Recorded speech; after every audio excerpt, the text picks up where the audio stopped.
भारत के नए लड़ाकू विमान TED-BF यानी कि twin engine Dick best fighter को देखने के बाद फ्रांस में हड़कंप मच गया। फ्रांस के कुछ डिफेंस एक्सपर्ट ने भारत पर सीधा आरोप लगाया कि हमने उनके फेमस फाइटर जेट राफेल की कॉपी बना ली है। लेकिन क्या ये सच है? क्या भारत ने वाकई राफेल के डिजाइन को कॉपी किया है या फिर ये फ्रांस की घबराहट है कि भारत अब खुद के लड़ाकू विमान बनाने की ताकत हासिल कर चुका है? चलिए जानते हैं TED-BF का डिजाइन कैसे बना और क्या भारत ने फ्रांस से कोई टेक्नोलॉजी कॉपी की है या फिर नहीं। दरअसल एरो इंडिया 2025 में जब भारत ने अपने नए यानी कि TED-BF का डिजाइन पेश किया तो फ्रांस के कई डिफेंस एक्सपर्ट नाराज हो गए। उन्होंने दावा किया कि TED-BF का डिजाइन राफेल जैसा दिखता है और इसे लेकर फ्रांस में बहस शुरू हो गई। फ्रांस के एक डिफेंस एनालिस्ट सेबेस्टियन क्लेवियर ने सोशल मीडिया प्लेटफॉर्म एक्स पर लिखा, भारत चुपचाप राफेल की कॉपी बना रहा। इसके बाद कई और फ्रेंच डिफेंस एक्सपर्ट ने भी चिंता जताई कि भारत ने राफेल की टेक्नोलॉजी का इस्तेमाल किया, लेकिन हर कोई इस आरोप से सहमत नहीं है। एक फ्रेंच यूजर ने लिखा कि अगर ये सिर्फ डिजाइन की बात है तो इसे कॉपी नहीं बल्कि एक प्रशंसा माना जाना चाहिए। यानी कुछ लोग इसे चोरी नहीं बल्कि राफेल की सफलता का प्रमाण मान रहे।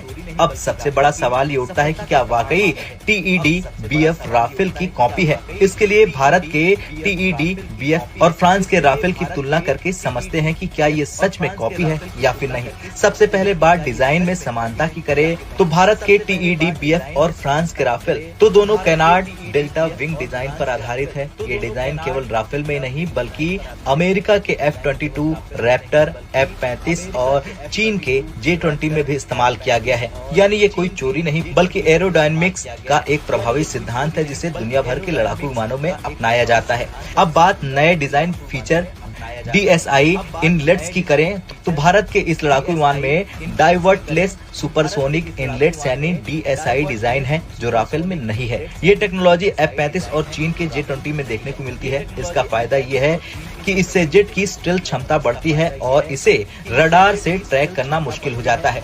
बता दें कि TED-BF को भारतीय एयरक्राफ्ट कैरियर्स INS विक्रांत और INS विक्रमादित्य के लिए बनाया गया है। राफेल मुख्य रूप से लैंड बेस्ड ऑपरेशनल के लिए डिजाइन किया गया था, जबकि TED-BF को खास तौर पर समुद्री युद्ध क्षेत्र के लिए एडवांस किया गया।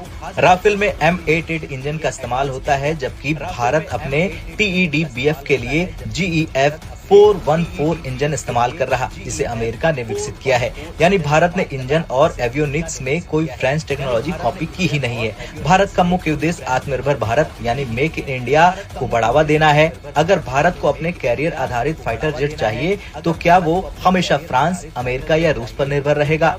भारत का TED-BF भारत की जरूरतों के हिसाब से बना एक स्वदेशी प्रोजेक्ट है। चलिए अब जानते हैं फ्रांस को भारत के इस लड़ाकू विमान से इतनी परेशानी क्यों हो रही। दरअसल भारत अब रूस, अमेरिका और फ्रांस जैसे देशों से हथियार खरीदने के बजाय खुद के फाइटर जेट्स, मिसाइल और टैंक बना रहा। ATAGS तोप हो, तेजस फाइटर जेट हो या फिर अब TED-BF, भारत लगातार अपनी टेक्नोलॉजी को उन्नत कर रहा। अगर भारत का TED-BF सफल होता है तो एशिया, अफ्रीका और लैटिन अमेरिका के कई देश इसे खरीद सकते हैं।